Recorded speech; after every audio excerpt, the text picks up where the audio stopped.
in our own country. Our next guest, your colleague, Florida Congressman Byron Donalds, someone Donald Trump is reportedly considering as a vice presidential pick, has suggested black families were more together under that regime of segregation. What's your response to that? I know Donald well, and I'm surprised that he said that because, and I've heard other people say things like that before, but what people forget is that during segregation, that black educational attainment rates were much lower than whites. When you look at the black poverty rate during that time period, it was astonishingly high. And all of those things have improved with Jim Crow being erased. And of course, I would never be in Congress were we still under Jim Crow. I think about how I got my start as an elected official in the state legislature. The county that I'm from, you had to be elected county-wide to be a state legislator. You could not get elected in a single-member districts because they were illegal in Texas. And all of those things disenfranchised us and held us back. And so things weren't good under Jim Crow. Regardless of what the marriage rates may have been during that time, we have excelled. We have gotten ahead. We are doing much better post-Jim Crow. And I need for my Republican colleagues to understand that. And we still have a long way to go, but we've come a long way. Thank you, Texas Congressman Mark Vesey, live from France with the congressional delegation traveling with President Biden. Now to those recent comments by Florida Congressman Byron Donalds, that certainly seems like a positive spin on the Jim Crow era. Donalds says critics are missing the context of what he said, so we invited him to Politics Nation to make his case. Congressman, welcome to the show. You just heard what Congressman Vesey had to say about your comments. You've also been criticized by House Minority Leader Hakeem Jeffries and the head of the DNC, Jamie Harrison, both of them black. One of them black from Brooklyn, like you were born in Brooklyn, I was born in Brooklyn. What's your response? My response is that it's very interesting how people can just lie and mischaracterize what I said. The video's on my social media. Go to @Byron Donalds. You could listen to it in full.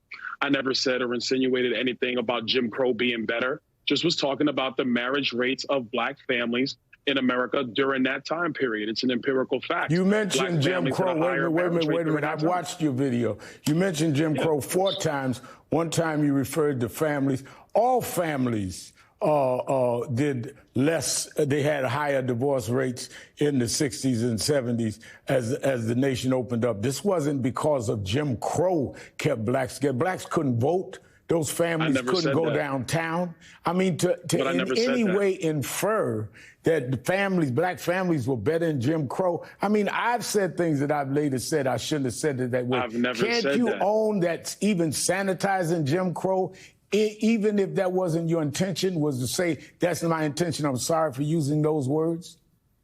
Well, first of all, I never sanitized Jim Crow. I was just talking about the era in which black marriage rates were higher than they were during the Great Society and every other point in American history. But why did you say Jim Crow? Because that's the period of time, Reverend. The period of time was the 50s, if you wanted to say the 50s. That's when it happened. You said Jim Crow. That's when it happened.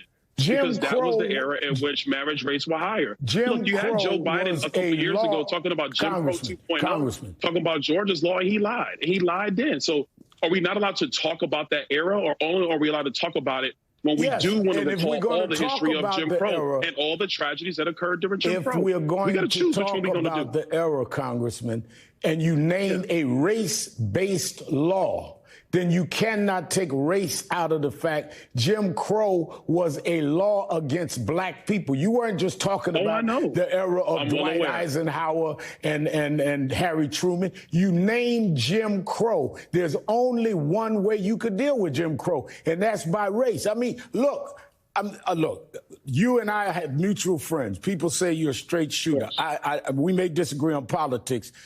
I'm giving you the benefit of the doubt. But look, you were born in Brooklyn. You went down into the South, went to Florida State. You have an interracial marriage. You're the congressman of a district that's not a black district. I mean, how can you even live with yourself acting like Jim Crow was a good era or better era for blacks? What happened to you? Okay, that's real cute. That's real cute. I did not say that. And I'm not going to sit here and have to insinuate that against you. Because right now you're lying about what I said. I did say Jim Crow. I did reference it 3 times. That's not to say that it was better. I never said that. Those words never came out of my mouth. When are you going to get that through your skull and everybody else's skull? I never said that. And the difference between me and a lot of other Republicans, I'm not going to sit here. You said it was better for us. I'm not going to let you under Jim Crow to bring families together. Did you say that? Hakeem Jeffries was lying. The Biden campaign was lying. All right. Go look at my words. Well, go look at my words. Right. People can look at your words. Did I say Jim Crow was better? No, I did not. You said I did not say Jim Crow was better. I never said it was good. I did not have nostalgia. I never said any of those things. I was talking about Black families and Black family marriage rates during that time. Okay. And the. All right. Then what did Jim Crow do to contribute to Black families? Hello? I'm not talking. Oh my gosh! You said that you said under Jim Crow, Black families. So explain to me what Jim Crow did to help Black families. The marriage rates during the Jim Crow era were higher for Black families up until the point of the Great Society. I did not say that. I said they were, and this is the problem because you're trying to say that I said because of Jim Crow marriages were at a higher rate. I did not say that. I said during. I said during. But why did you use Jim Crow? Jim Crow was a race law. Well, first of all, under Great Society did programs like manpower training, model cities, train young people. HEW didn't do anything about families. It's health, education, welfare. So, I mean, what are you talking about? They would not be antithesis to marriage. I mean, Congressman, all right, let's go to this. Donald Trump suggested twice just this week that he might seek retribution against political enemies. Wheel of Fortune with Marjorie Taylor Greene's bestie. Just to give you an example of how long the guy has been hosting the show, do you want to know who was being interviewed right back in the day, on the same day he hosted his first Wheel of Fortune? It's weird. Another friend of Marjorie Grader, close. For some people, the ultimate goal in life has been becoming the President of the United States. Would you like to be the President of the United States? I really don't believe I would, Rona, but I would like to see somebody as the President who could do the job, and there are very capable people in this country. Why wouldn't you dedicate yourself to public service? Because I think it's a very mean life. I would love and I would dedicate my life to this country, but I see it as being a mean life, and I also see it that somebody with strong views and somebody with the kind of views that are maybe a little bit unpopular, which may be right, but may be unpopular, wouldn't necessarily have a chance of getting elected against somebody with no great brain but a big smile. Couple of pictures to clear up. First of all, can I show you this screen grab? This is Judge Jeanine Weinbox, more commonly known as Judge Jeanine, the lady from Fox News.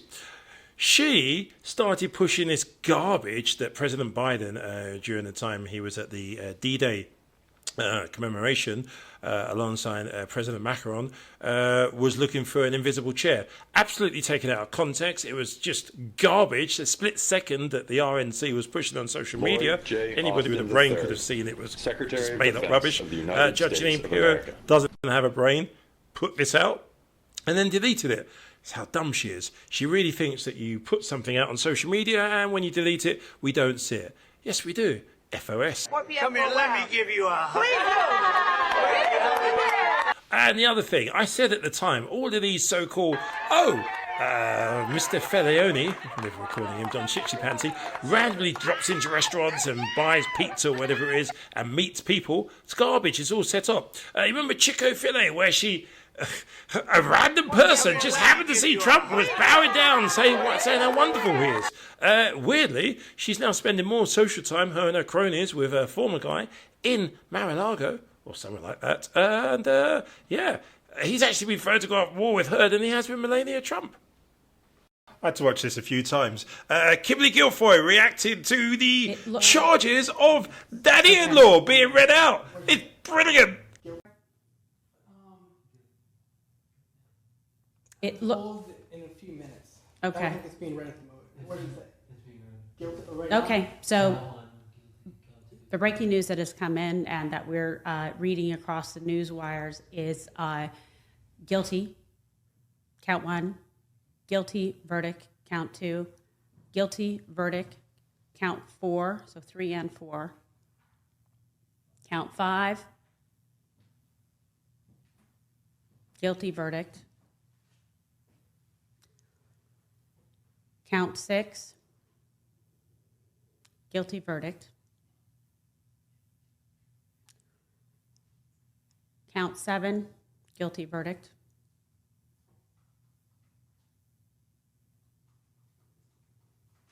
count 8, guilty verdict, count 9, guilty verdict,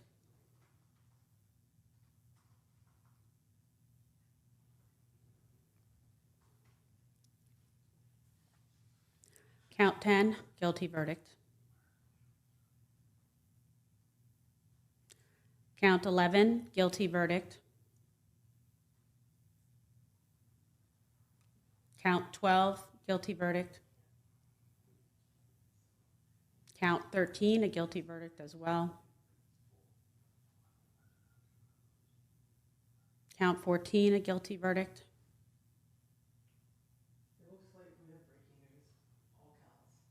okay. Count 15, guilty verdict as well. So this is breaking news, the case of New York versus Donald J. Trump. The jury has voted unanimously, finding him guilty on all charged counts. Your reaction, Jesse?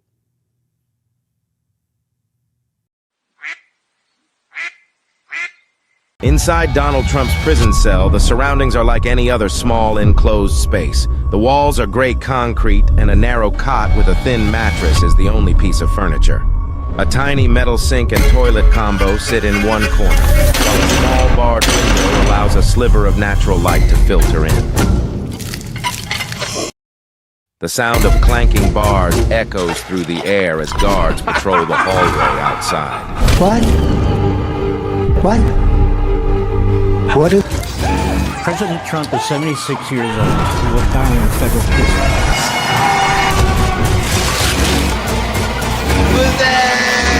Trump spends his days pacing the limited floor space. The once powerful man now finds himself in a place of confinement.